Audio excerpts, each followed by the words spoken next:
Hola chicos, mi nombre es Juan Felipe Mulcoy Penagos, estudiante de Ingeniería Aeronáutica de segundo semestre en la UPB. El día de hoy vamos a estudiar el ATA-32 de la aeronave Embraer 190. Pero, ¿cuál es el ATA-32?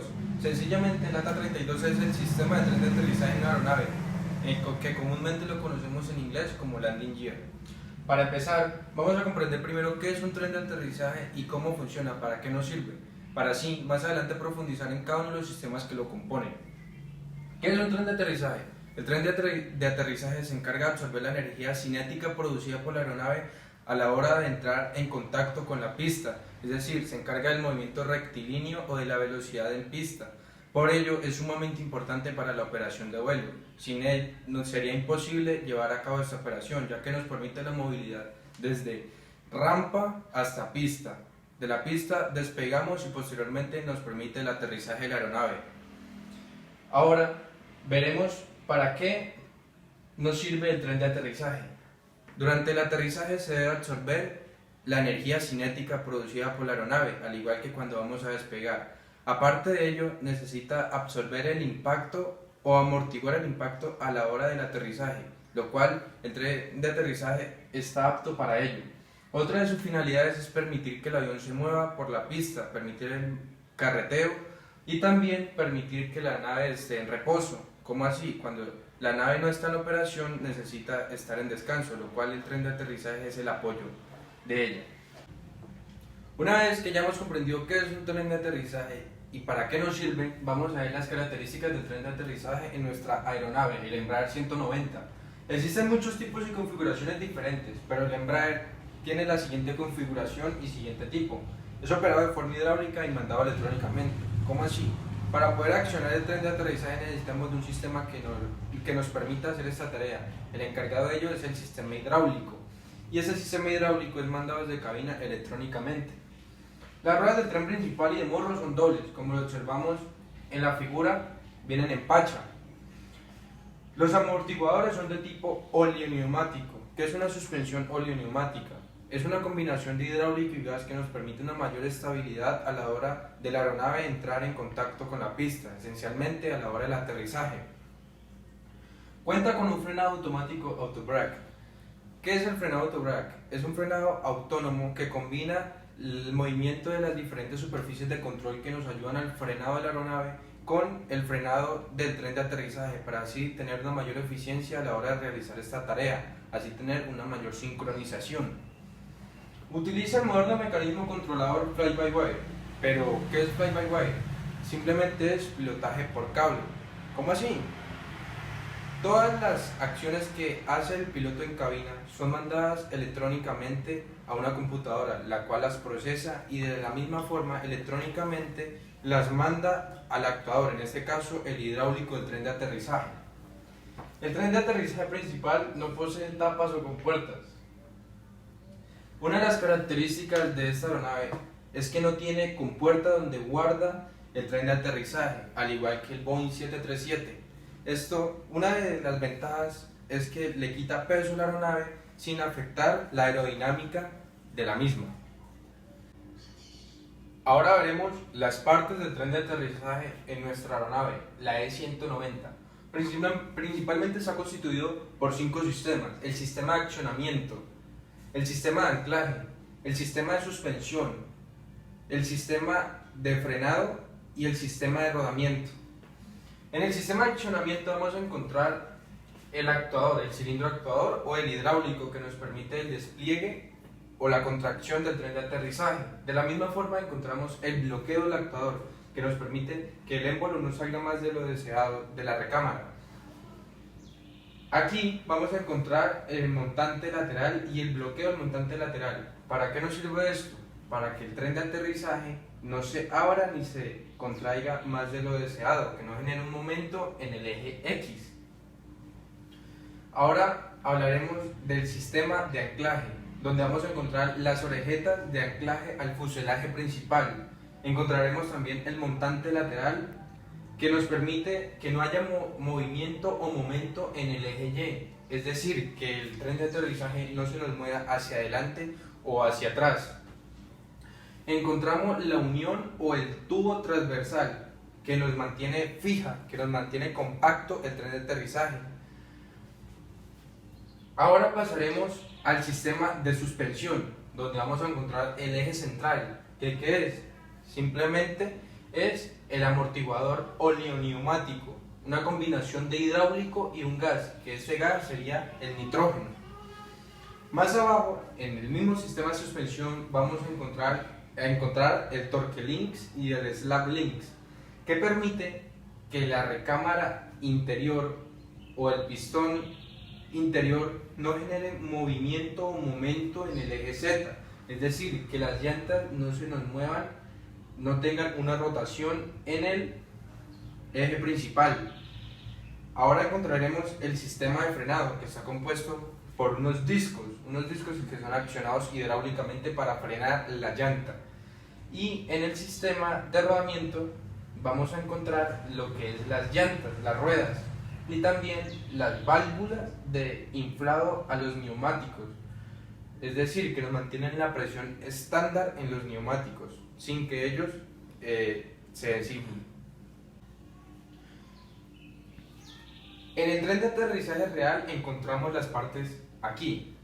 Entonces encontramos el montante lateral, el resorte del montante lateral, el bloqueo del montante lateral, que ya dijimos para qué nos sirve este sistema, para que el eje principal no se despliegue más o se contraiga más de lo deseado, quede en el punto exacto.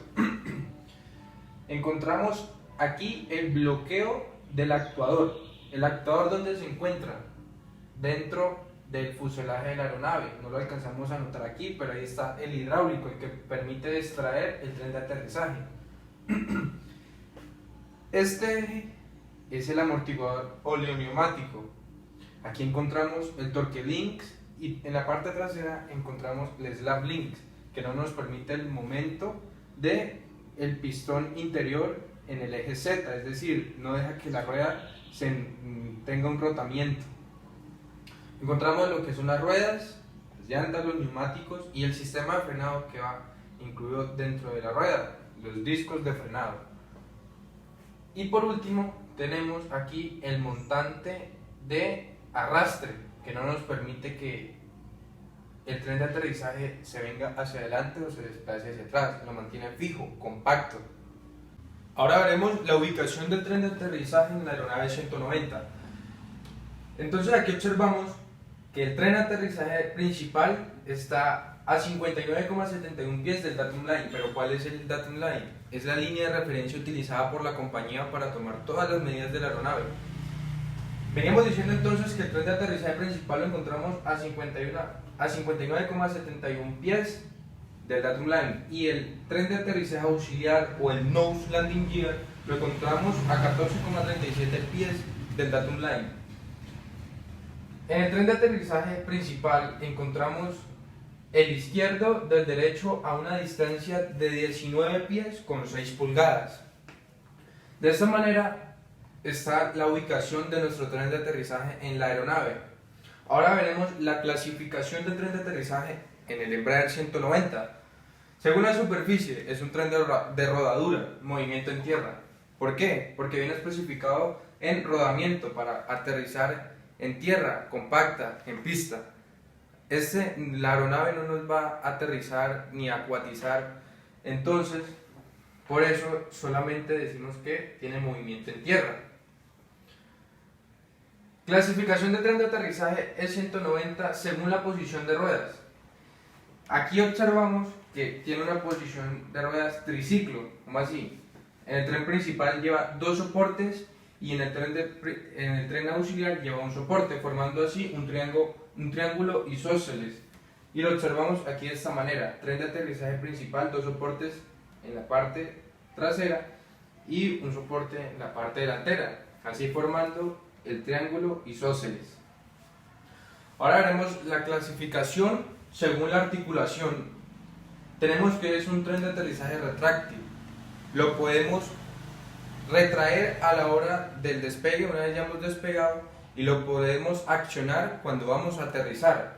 ¿Para qué? Esto nos ayuda a tener una mejor navegación, para que no se produzca un drag, no se produzca una resistencia demás que no necesitamos. Entonces tenemos que, aquí la aeronave acaba de despegar, tiene el tren de aterrizaje desplegado, aquí lo está guardando y aquí ya lo tenemos guardado totalmente en un vuelo de crucero. ¿Para qué? Para generar menor drag a la hora del avance y así tener una mejor eficiencia a la hora del vuelo. Clasificación según el sistema de suspensión. Es un sistema oleoneumático. Como lo dijimos en las características, posee un sistema de suspensión oleoneumática, que es una combinación entre un gas, que sería el nitrógeno, con un aceite hidráulico. ¿Para qué? Para tener una mayor estabilidad. Y lo encontramos en el eje principal del tren de aterrizaje. Clasificación según la suspensión. Tenemos que es una suspensión telescópica, no una suspensión articulada. ¿Por qué? Es mejor. ¿Cuál es la diferencia entre una suspensión telescópica y una articulada? La suspensión telescópica solamente nos produce una suspensión verticalmente, mientras que la articulada, aparte de la suspensión vertical, nos permite una suspensión horizontal, teniendo así un mayor acolchonamiento a la hora del impacto contra la pista. Es decir, aquí, aparte de que me suspende el avión verticalmente, me lo amortigua verticalmente, también genera un movimiento de la llanta hacia atrás, horizontalmente. Así la aeronave puede acolchonar más a la hora del impacto. Clasificación según el sistema de accionamiento. Accionamiento hidráulico. También, como lo decíamos en las características, para poder accionarlo necesitamos de un gato hidráulico, del sistema hidráulico. Aquí lo podemos observar. Este es el que nos acciona el tren de aterrizaje y también el que nos lo contrae, para así tener el sistema de retracción. Ahora veremos el sistema de amortiguación. Su función es reducir la velocidad vertical a cero. Generalmente que no exceda un múltiplo al peso de la aeronave. ¿Cómo así? Él se encarga de suspender el peso de la aeronave o un número de ese rango. ¿Para qué? Para a la hora del impacto tener una amortiguación y que el avión no caiga, por decirlo así, a una velocidad alta y puede destruirse, porque si no tiene amortiguación caerá como una piedra a 400 km por hora, así que nos quedará en pedazos la aeronave, sufriremos un accidente. Neumáticos. Bueno, me olvidé decirles, el sistema de amortiguación está conformado por neumáticos y el amortiguador oleoneumático. Los neumáticos se encargan de tres tareas específicas: recibir el primer impacto a la hora del aterrizaje, permitir la movilidad en pista o la carrera, ya sea para el despegue o en el aterrizaje, y en ellos descansa el peso de la aeronave cuando está en reposo.